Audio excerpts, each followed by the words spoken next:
everybody! Life update for today's video. Happy Sunday! Ang daming naganap for today's video sa aming munting pamilya. Kakarating lang namin ang aming munting pamilya from City Mall, Calamba. Dahil nag-taping sila, shooting para sa Pen Pen de Sarapen segment nila Ate Venice. So, lagi kaming kasama every Sunday po yan. Ayan, malapit na po yan i-ere sa Pinoy Extreme Channel. Tama ba? Basta mga ganun po yun. So, akala ni husband kanina is hindi ko malalaman na bumili siya ng cake. Kaya may simple token si husband since alam naman ni husband na sabi ko, wag mo na akong reregaluhan ng bulaklak ha. Practical lang tayo kasi sa mahal naman. Pero syempre, iba-iba naman po tayo. Hindi ako ganun ka-excited kapag binibilihan ako ng bulaklak. Kasi syempre, mag-asawa na rin naman kami. Pero iba-iba talaga. May mga mag-asawa na lagi may pabulaklak. Since hindi naman talaga ako ganong klaseng tao. So, iba-iba talaga. At naisip siguro ni husband na cake na lang since paborito to ng mga anak ko. So, okay lang naman. Pero hindi na ako na-surprise kasi biglang nag-pop up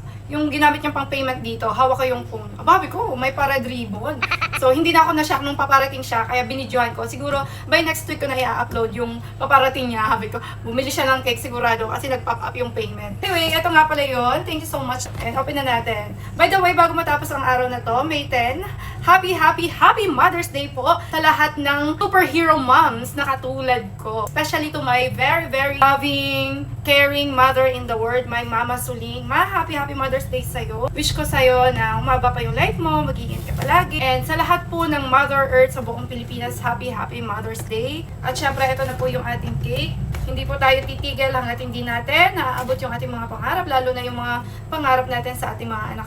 Mula nung naging ina na rin ako, sabi ko, talagang lumalaban na rin talaga tayo sa buhay sa kanila. Na-realize ko, ganun pala talaga yun yung purpose natin. Dati, nung ako pala mag-isa, wala lang kung ano ang ginagawa ko. Pero nung maging ina na ako, naku, Diyos mio. Ito pala yung cake. Nakalagay dito, babasahin natin. Sumasakit na lang muna ako sa matatamis, kaya medyo naglaylo ako sa matatamis. Pero since gift to ni Daddy, kailangan natin tikman. Pero, nakabukas na.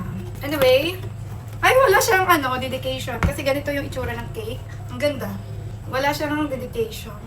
Puro chocolate lang. Thank you so much, Daddy, sa iyong pagmamahal. Sa iyong simple token na sobrang na-appreciate ko. Kasi alam mo naman na ayaw kong bulaklak kasi itatapon lang at the end of the day, mabubulok. Pero ito, matitikman ng ating mga pinakamamahal na anak. Happy Mother's Day sa lahat ng kaibigan ko. Happy Mother's Day din sa aking mother-in-law. Happy Mother's Day sa nag-iisa kong ate, Ate Grace. Kahit mahirap ang buhay, tuloy lang natin ang laban. Hanggat may nauutangan tayo, laban lang!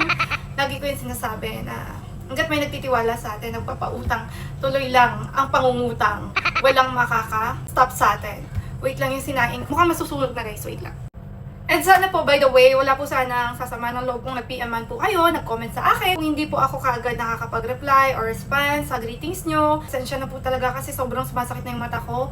Yung likod ko, ang dami ko po kasing ginagawang trabaho para mabuhay. Sana maintindihan nyo. Thank you so much din po, na-appreciate ko yung palaging panonood nyo, pagre-react, pagko-comment and share sa aming mga daily vlog kasama ang aming munting pamilya, kung paano kami lumalaban sa buhay. And syempre, magpipicture muna ako. Thanks for watching everybody. Tuloy lang ang live. Kahit sobrang hirap talaga. Yun lang. God bless. Bye-bye.